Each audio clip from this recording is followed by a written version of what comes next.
Hello everyone and welcome to another video. Today we've got a very interesting topic here, and that of course is a tournament that happened this past weekend with a $3,000 prize pool with the new Journey Together format. Now this was a tournament put on by Full Grip Games, obviously very notable within the Pokemon community, not an official regional or anything like that, but by far this is the biggest Journey Together tournament that we have seen in the West. The set just dropped this week officially, so we haven't really had a chance to see any tournaments. Rotation doesn't officially happen for another 2 weeks. So this is kind of the first big tournament that we get to see here in the States with this format, and kind of seeing what decks are doing good, you know, what decks everybody are playing, what decks are kind of falling off. Now obviously it's been one tournament. This tournament had about 160 entrants, so not the biggest tournament in the world, but still a really good sample size to kind of see what people are thinking and what's actually finding success. And the craziest thing is that a senior player won the entire event going up against Masters players. So a young kid ended up beating everybody with the Tera Box deck, a deck that I'm going to be talking about here,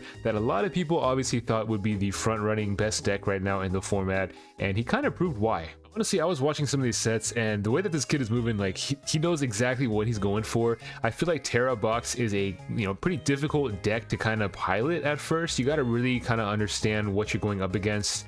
What to use in every situation, and just kind of navigating, pretty much early on, your early turns, you got to kind of figure out what's going to affect you in the later game or what route you're going to take to win. So it can be kind of difficult to pilot, but just watching him play, he knew exactly what he wanted every game. Like, didn't show any sign of stress or anything whatsoever. Even when he was down, he lost the game. He just kind of bounced back right away, so it was honestly really impressive to see. I was watching the post-tournament interview, and I believe he said that his only actual loss of the day was his first round, so that's even crazier. Now this right here is the meta breakdown from the event. Like I said, it did have about 160 entrants. As you can see, we do have quite a few different decks here, but by far Tera Box was the most popular with 30 people playing the deck. After that, we pretty much have a three-way tie between Raging Bolt, Dragapult, and Archaludon. I definitely thought that Dragapult would be a little bit more popular, just considering that, it's kind of the best deck right now in the format before rotation, so I kind of figured some people would kind of, just start off with that, I guess, because it is still a very solid deck after rotation. But, it is kind of in that tie for second place officially. Kind of interesting. I thought we would have more wall players. A lot of people, leading up to rotation have talked about how walls are going to be a big threat. It's going to be very annoying to deal with. Obviously that's very true. So I definitely thought there'd be more than 6 people playing that. Even for Alligator down there at 4, I know a lot of people kind of said that the surprise factor is gone, so it's probably not going to be as good. I think it's still really a solid deck though. And that's one of those decks where I feel like if you underestimate it, it kind of falls off a little bit, and then that's when it's really good in the meta. And then obviously there's some other decks here, Terapagos, which we actually get to see in the finals. Got the Eevee box, like Flareon, that's another deck that was in the top 8, and a couple of other interesting things like Hydreigon, Blissey, Ceruledge, Roaring Moon. You got one Charizard player, that's insane. It's crazy to me how much Charizard fell off. But overall, pretty solid variety, but as you can see, Tera Box is by far the most popular deck right now. The top 8 breakdown here is also really interesting to look at. As you can see, it's mostly Tera Pokemon, one of them being the Evolutions deck, and then Sanjay, he had more of a kind of Terapagos sort of build, not exactly a Tera Box, but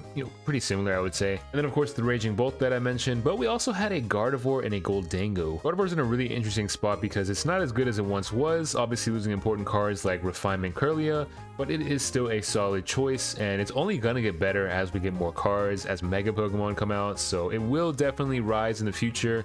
Right now it's kind of just an average deck, it seems like. But again, that's another deck where I feel like you underestimate it and then it comes out of nowhere and just ends up winning. And like I said, this is a really interesting deck. It's a deck that I have not played too much of, but I really should. I'm a big fan of Lost Box. This kind of reminds me of that in a way, to where you have multiple attackers and multiple choices that you have to make pretty much in every single matchup to kind of figure out what route you want to take. Something goes wrong, you got to kind of be able to pivot and find a different route to win. So a lot of options to win the game, a lot of routes to take, and it's just a really interesting deck. So I don't have Devin's actual list here. I would imagine it's pretty similar to Tord's Tera Box deck from Japan. I know in the post-tournament interview he kind of talked about how he got his list from, I think, Tord's Metafy. So I'm sure there's probably maybe a couple changes here, but for the most part, like, the skeleton, the structure of this deck is pretty similar. Obviously, your main support engine in this deck and in a lot of decks post-rotation is Noctowl. I did make a whole video talking about Noctowl, so make sure you check that out if you want to see that. But basically, what this does is it allows you to search for any 2 trainer cards. It That means stadium cards, tool cards, that means supporter cards, item cards, and all you really need is a Tera Pokemon in play. Once you play it from your hand, evolve it, you're good to go. This is a very strong card to get set up. It's a very strong card to close out games. If you just have a Hoothoot sitting on your bench, it is always a threat. So it's definitely a very scary Pokemon to deal with.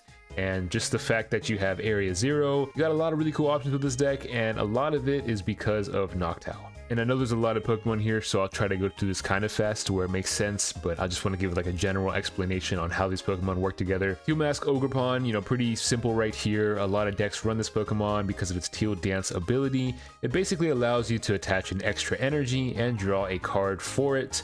Allowing you to just kind of fill your board with energies, have them in play, and then you can use cards like Energy Switch, for example, to kind of move them around and attack with different Pokemon. This is especially good with something like Pikachu EX, which does require a grass type energy to attack. This right here is a very, very strong attacker. Pre-rotation, all we really saw this with mostly was with Lost Box, being able to power it up with like Mirage Gate, for example. But in this deck, it is so good with the Sparkling Crystal. This is going to be your A-spec of choice. And that's because if it's attached to a Tera Pokemon, it makes your attack cost 1 less energy. Pikachu EX obviously has 3 energy costs with 3 different types of energies. It might seem difficult to pull off, but it's really not that crazy because you do have the Sparkling Crystal, which can count for any type of energy. And then we can fill our board with grass type energies because of Teal Mask Ogerpon. We've got energy switches we can use. We've got Crispins we can use to attach 2 energies. So you can kind of constantly chain attacks with Pikachu. Obviously, you have to discard 3 energy from the Pokemon when you're done. But that being said, if you are using the Sparkling Crystal, that is not an energy card, so it just stays on there. Basically, after you attack, you just, get rid of 2 energy cards, and then you just need 2 more for your next turn and you're good to go. It also has the Resolute Heart ability, allowing you to basically stick around for a whole nother turn unless they knock you out with Poison or something like that, with Monkey Dorian maybe. And it's something that we actually saw quite a bit on stream, especially when Devin was playing against Nick, who's playing Goldango. And Goldango is a Pokemon that likes to just hit for insane amount of damage but constantly take knockouts. You can't really get past Pikachu with that because you have no way to kind of break that ability. There is no canceling Cologne. There's no way to kind of spread extra damage in your turn. So you kind of just get stuck. And it basically forces you to take 2 turns to knock it out, which can be very annoying. Another big attacker in this deck is the Wellspring Mask Ogerpon, really for both of its attacks. So obviously you have Sob, which prevents your opponent from retreating. It can be very annoying. It can buy you some extra time. You can honestly win games off of that alone sometimes. But you do also have the Torrential Pump attack for 100 damage, and you can also do 120 damage to one of your opponent's benched Pokemon. This can be really good, like early game especially, because this is a Tera Pokemon as well, so you can attach the Sparkling Crystal, which could count for your water energy, for example. You could attach for turn, and then you can use Teal Dance with your other Ogerpon, Energy Switch, and you're attacking turn 1. And let's say your opponent is playing something like Dragapult, for example, where you have, Dreepies that need to evolve. Well, you can knock them out before they're even a threat. Again, a very strong attacking option here, really for both of its attacks. We've got more support in Fan Rotom, obviously, for Fan Call, which allows you to basically get your Hoothoots and your Noctowls out. That's pretty much all it's for. Well, I guess you can also attack with it. There are games where you're up against Badoo, you can't really do much, and you can kind of just knock things out with Assault Landing. Mew EX is another great card, kind of another draw card here. Whenever you have a low hand size, you can draw cards until you have 3 in your hand, which is a very nice ability. You do also have Genome Hacking, which is very situational. An attack that I feel like you don't really see as often as you think you might, but it can come clutch in a lot of situations. We've also got the Lillie's Clefairy, one of the newest cards to come out, and one of the best cards for sure. It makes your opponent's Dragon-type Pokemon weak to Psychic. This thing right here basically just takes care of Dragapult entirely, and I guess Raging Bolt as well. And really its attack is just kind of decent overall, just 20 plus 20 damage for each bench Pokemon in play, both your opponent and yourself. And when you have Area 0 out, and when you're up against a lot of these other Tera decks, this can kind of just rack up damage really fast. So this is a very solid card here. Latias EX gives your basic Pokemon free retreat, pretty self-explanatory. Fezandipiti, you pretty much just use it for flip the script to kind of draw 3 cards whenever you have something knocked out. Again, you do have the option to attack technically. It's got colorless energy cost, so you could attack with it. And it basically allows you to bench snipe, do 100 damage to your opponent's bench Pokemon, so really good option in some situations. We've got the Ditto, another turn 1 kind of option for consistency to help you get like Rotom Fan or whatever you need really.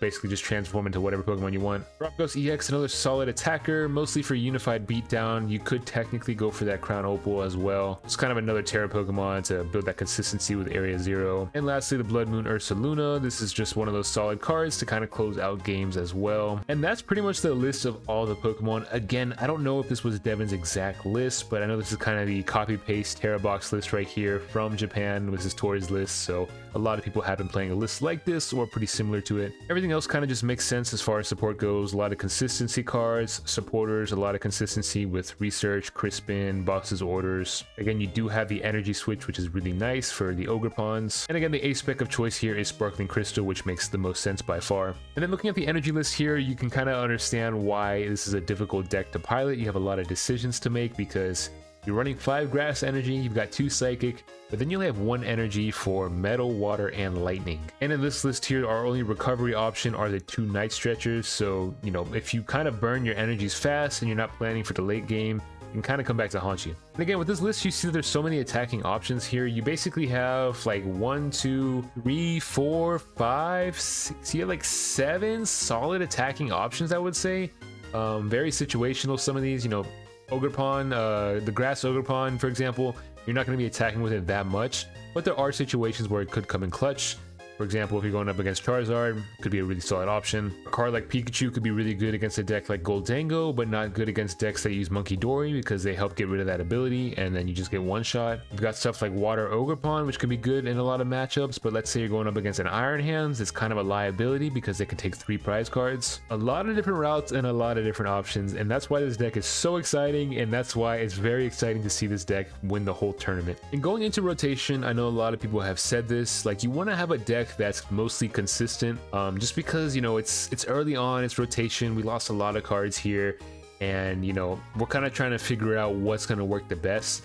If you have a deck that's mostly consistent, especially a deck like this that's consistent and it has options against every matchup, you know, it kind of just makes sense on why it's winning. There's really no matchups that you like insta lose, I would say, with this deck, and you kind of just always have multiple options. So let's say you prize something that you really need, well, typically you have another route to win. There's a lot of other decks where if you have bad prizes, you kind of just lose before you even start. But with this deck, it feels like you're always in a good position, and if you set yourself up properly, then you're pretty much able to get out of any bad situation. With that being said, we do have our first official regional tournament coming up pretty soon in a couple of weeks here with this format, so we will get to see officially how everything kind of shapes up. Go ahead and let me know in the comments which decks you've been finding the most success with and what you think is going to be the most popular and the best overall. I'm still holding out hope that Feraligatr is going to keep doing pretty decently, even though it's not as popular as I thought it would be. If you guys enjoyed the video, I'd appreciate it if you drop a sub on the channel. Got a lot of other videos planned, those should be coming out pretty soon here. And yeah, hope you guys have a great rest of your day, and I'll catch you all in the next one.